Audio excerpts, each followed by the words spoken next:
السلام علیکم ورحمۃ اللہ وبرکاتہ۔ انسان جب اپنی تراث سے دور ہو جائے نا، پھر اس کے متعلق ایسے ایسے شبہات میں الجھنوں میں پڑ جاتا ہے جو مضحکہ خیز ہوتی ہیں۔ بھائی، یہ جو بیت المکرم مسجد ہے، مثلا گلشن اقبال میں، یہ بیت المکرم مسجد کس چیز کا نام ہے؟ پورے احاطہ یہ بیت المکرم مسجد ہے۔ یہ کمپلیکس ہے، یہ کمپاؤنڈ ہے ایک۔ اس کے اندر پھر نماز پڑھنے کا حال بھی ہے، صحن بھی ہے، چبوترے بھی ہیں، مدرسہ بھی ہے، وضو خانہ اور استنجا خانہ بھی ہے، باغ بھی ہے، سب چیزیں۔ تو یہ پورا احاطہ جس کو چار دیواری نے گھیرا ہوا، یہ سارا کا سارا بیت المقدس ہے۔ اس کے اندر 2 نمایاں گنبد ہیں اور باقیہ اسی کا حصہ ہیں۔ ایک میں بالکل قبلے کی طرف والی دیوار کے ساتھ ہے، وہی جس کو آپ گرے رنگ کا بتا رہے ہیں، یہاں نماز ہوتی ہے۔ اور جو اس کے صحن میں ذرا سا اونچا ہے، اس کے نیچے مقدس چٹان ہے۔ پھر اس کے آس پاس بیسیوں سبیلے ہیں، چبوترے ہیں، قبے ہیں اور مدرسے ہیں، حتیٰ کہ کچھ قبریں بھی ہیں، بیسیوں چیزیں ہیں۔ یہ سب کا سب اس بیت المقدس نامی مقدس عبادت گاہ کا حصہ ہیں۔ اس میں کوئی چیز نمایاں ہے، کچھ غیر نمایاں ہے، لیکن جو وضو خانہ بھی ہوگا، پانی کی سبیل بھی ہوگی، اس کا ایک نلکا، ایک اینٹ، یہ بھی اس کا حصہ ہے۔ نہ اس کو ہم یہ کہہ کر حیثیت گرائیں کہ یہ مسجد نہیں ہے۔ کس طرح مسجد نہیں ہے؟ مسجد کسے کہتے ہیں؟ مسجد اور اس کے متعلقات دونوں کو مسجد کہا جاتا ہے۔ اب آپ کس معنی میں کہہ رہے ہیں؟ یہودی اس کو کس معنی میں لیں گے؟ وہ کہیں گے ٹھیک ہے، پھر آگے والی لے لو جو آپ کی مسجد ہے، اور پیچھے والا یہ جو صحن میں چبوتر گنبد کے نیچے، قبہ تو صخرہ کے نیچے، زرد گنبد کے نیچے یہ صخرہ مقدسہ، یہ چھوڑ دو۔ تو ایک ان سے نہیں دستبردار ہو سکتے ہم، تو ایسی بات نہ کریں جس سے دشمن کو فائدہ ہو اور اس کے اندر تحقیق کا کوئی شمع بھی نہ ہو، ایسی بات نہ کریں۔ سب کا سب مسجد ہے، اس کی ایک اینٹ، ایک انچ، ایک ذرے سے دستبردار نہیں ہو سکتا وہ آدمی جس میں ایمان اور عقل دونوں چیزیں ہوں۔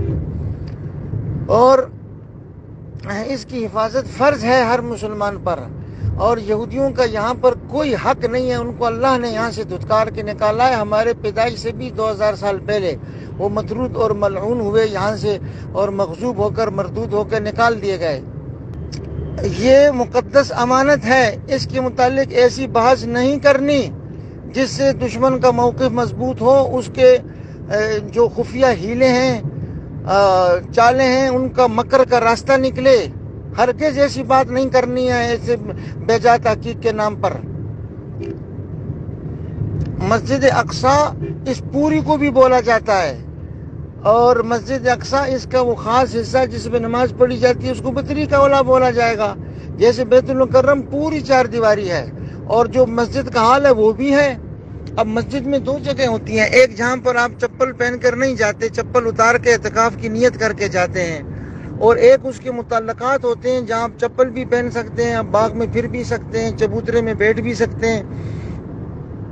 تو بیت المکرم کی مثال اس لیے لے رہا ہوں کہ اندر داخل ہوتے ہی دیکھا ہے شمال کی جانب سے ایک چبوترا بنا ہوا ہے۔ اب کوئی آپ سے کہے کہ مسجد تو وہ سامنے حال ہے، یہ چبوترا تو ہمیں دے دو، اس سے آپ نے کیا کرنا؟ تو آپ کو کیسے دے دیں؟ آپ کو تو ہم یہ جو جوتا پڑا ہوا ہے یہ بھی نہیں دیں گے۔ تو یہ ہے اس کی حقیقت بھائی، کہ ایک معنی میں کوئی کہے کہ مسجد وہ ہے، وہ ٹھیک ہے، لیکن ذو معنی میں نہ کہے، وہ تو یہودیوں کا موقف مضبوط ہو جائے گا کہ ٹھیک ہے وہ آپ لے لو، اور پھر یہ، اور ہمیشہ وہ یوں ہی کرتے ہیں کہ تھوڑی سی جگہ لیتے ہیں اور اس کے بعد پھر بقیہ پر بھی قبضہ کرتے ہیں۔ یہ جو دیوار گریہ ہے مسجد، اسی بیت المقدس کی ایک دیوار، اس کے باہر کی جگہ کو انہوں نے 4 فٹ کی گلی تھی 1965-66 تک، کہا کہ ہمیں کھڑے ہو کر رونا دھونا کہتے تھے، مسلمان کا لے لو، ایسے بھی سخی ہوتے ہیں۔ دم مس کر اندر لے لو، کیا ہے، رو دو یا اپنے نصیب پر رو یا اپنے اعمال پر رو۔ انہوں نے وہاں پر جو قبضہ کر کے سارے گھر گرائے، مسجد بھی وہاں تھی گرا دی، خانقاہ بھی گرا دی، پورا میدان بنا دیا۔ تو یہ درفشانیاں کرنے والوں سے پوچھا جائے، کل اگر وہ اندر بھی اگر اس پر قبضہ کرنے اور اس کے بعد پھر اس مسجد پر بھی کریں، کیسے روکو گے انہیں؟ تو تحقیق بھی یہی ہے کہ پوری 4 دیواری مسجد ہوتی ہے، مسجد الحرام، مسجد نبوی، پوری 4 دیواری مسجد ہے، اور مشرک نجسے نہیں آ سکتے اس میں، یہود نجسے نہیں آ سکتے اس میں، اور اس کے اندر پھر خاص حصہ وہ بطریق اولا مسجد ہوتا ہے، دونوں ہوتے ہیں، اور ہر ایک کی حفاظت مسلمانوں کا فرض ہے۔ والسلام علیکم ورحمۃ اللہ۔ پیارے دوستو، ہمارے چینل کو سبسکرائب کریں اور ڈیلی دعائیں سیکھیں۔ انشاءاللہ اگلی ویڈیو میں پھر ملتے ہیں۔ السلام علیکم۔